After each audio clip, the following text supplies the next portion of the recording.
Los interruptores termomagnéticos se eligen de acuerdo al amperaje que demande el circuito. Si por ejemplo el circuito de iluminación consume 17 amperios, entonces el termomagnético de 15 amperes estaría muy pequeño. Se tendría que utilizar un térmico de 20 amperes para proteger ese circuito de iluminación. O si por ejemplo utilizamos un térmico de 30 amperes, estaría muy grande ese térmico para proteger el circuito de iluminación. Ahora, si por ejemplo el circuito de toma corrientes consume 15 amperes, al igual el térmico de 15 amperes estaría muy ajustado. Y ahí se tendría que utilizar de igual manera un térmico de 20 amperes. O sea, nunca debemos de poner un térmico que sea muy ajustado, pero tampoco muy grande. Se debe utilizar un térmico que esté en el punto medio. El térmico de 15 amperes se utiliza más que todo para proteger el circuito de iluminación, ya que una casa no cuenta con demasiadas lámparas para que entre todas las lámparas demanden más de 15 amperes. Ahora, el térmico de 20 amperes se utiliza más que todo para proteger el circuito de toma corrientes. El térmico de 30 amperes, el de 40 y el de 50 se utilizan más que todo para proteger aparatos de muy alto consumo, como por ejemplo una secadora de ropa, una máquina de soldar, una ducha eléctrica, etc. Pero también estos tres termomagnéticos se utilizan como interruptores principales, que son los que se encuentran abajo del medidor. Pero como les digo, los interruptores termomagnéticos se eligen de acuerdo al amperaje que demande el circuito. Si por ejemplo su casa es muy grande y su circuito de iluminación demanda 25 amperes, entonces deben de utilizar el térmico de 30 amperes. Es muy importante que los cables de alimentación que están aquí en esta parte sean de un calibre más grueso de los que salen aquí en esta parte.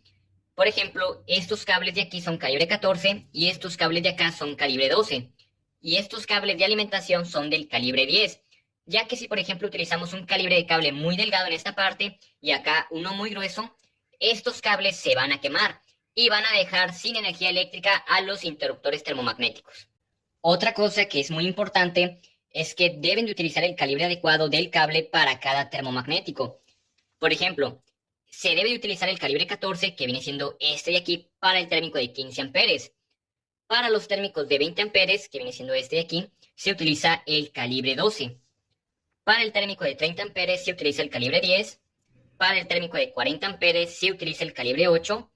Y para el térmico de 50 amperes se utiliza el calibre 6. Para derivar los diferentes circuitos es muy fácil. Vamos a iniciar con el de iluminación. Primero conectamos el térmico de 15 amperes. Después vamos a conectarle el cable que viene siendo nuestra fase aquí al tornillo del termomagnético. Después le vamos a conectar otro cable que va a ser el neutro aquí a la barra del neutro. Es muy importante que esos dos cables sean del calibre 14. Entonces ya aquí salen nuestros dos cables, fase y neutro, y los conectamos a la primer lámpara. Y ya con estos dos cables podemos derivar y conectar más lámparas. Ahora, para conectar un circuito de toma corrientes es exactamente lo mismo. Primero conectamos el interruptor termomagnético, el que se vaya a requerir. Yo, por ejemplo, voy a utilizar uno de 20 amperes. Después conectamos el cable que va a ser nuestra fase al tornillo del térmico. Luego conectamos otro cable que va a ser el neutro aquí a la barra del neutro. Y ya salen nuestros dos cables en calibre 12, que es fase y neutro, y los conectamos al primer tomacorriente.